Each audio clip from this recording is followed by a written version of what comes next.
mga kasukilab ko, nandito na naman si Mami Isay, ang tinderang mangyan ng Oriental Mindoro. For today's video nga mga sukilab ko ay dito naman sa Kapihan Station ako at dito sa may shampoohan. Pinagsama ko na nga mga sukilab ko dahil magkadikit naman sila. Hindi mga kasukilab ko, habang naglilinis ako dito ay magbibigay ako ng tip dito sa aming sari-sari store. At kung ikaw ay may sari-sari store din at kahit nasa bahay ka lang ay pwede mong gawin ito. Kung kayo nga mga sukilab ay may karton na pinaglagyan ng mga juice or kahit anong kartong mga sukilab ko ay huwag nyo pong itatapon yan. Dahil nga bukod sa binibenta yung mga sukilab ko ay malaking pakinabang din po yan sa tindahan. At hindi nga lang po sa tindahan mga sukilab ko, pwede din gawin nyo to sa loob ng bahay nyo. At ito nga ang ginawa namin mga sukilab ko, yung mga pinaglagyan nga ng juice at mga ibang karton ay ganito ang ginawa namin. Pinaglagyan nga po namin siya ng kape at pinutol-putol na namin yung kape. Para naman pag si customer ay nagmamadali ay huhugutin na lang namin. Napakadali nga ng ganitong gawain mga sukilab ko para naman hindi ka na ma-hassle. At bukod nga doon mga sukilab ko, mas organized pa po siyang tingnan.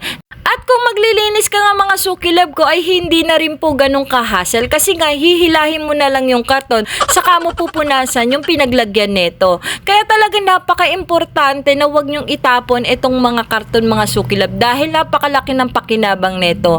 At bilang ang tendera mga sukilab ko, talagang iisipin natin kung saan tayo makakatipid at mapapaganda ang ating tindahan. Kaya nga ito mga sukilab ko, ito ang ginawa namin ni partner dito sa aming tindahan. At tuwan-tuwa nga kami dahil ang ganda nga niya tingnan at bukod doon nakatipid pa kami. Kasi nga mga sukilab ko, kung bibili pa tayo ng mga lagayan ay medyo pricey din siya. At sayang din naman mga sukilab ko kung bibili pa tayo. Kung may mga karton naman na pwedeng gawin ganito, ay gawin mo na lang mga sukilab ko. Para naman medyo makatipid ka at yung perang ibibili mo nga doon ay ipandagdag mo na lang puhunan sa iyong tindahan. At yung ang pinakita ko mga sukilab ko, yan naman yung karton na medyo maliit. Ang ginawa nga namin dyan ay hinati lang namin sa gitna at nilagyan namin ng mga division para naman maraming shampoo ang mailagay namin. At kung yung juice ng karton naman ang gagamitin mo mga sukilab ko ay hatiin mo lang siya sa gitna. At yan na pwede mo nang ilagay yung mga iba't ibang klase ng shampoo at kape.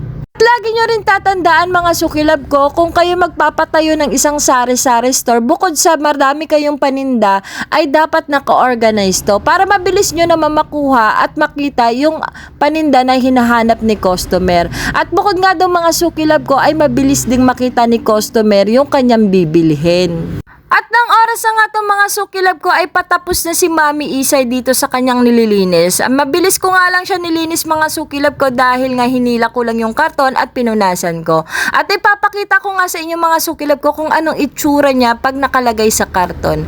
At ito nga mga sukilab ko, ang ganda niya tingnan. Kaya naman pag may binibili si customer na kape at shampoo dito ay mabilis ko na ibibigay. For today's video mga sukilab ko ay hanggang dito na lang. Thank you for watching. Bye-bye!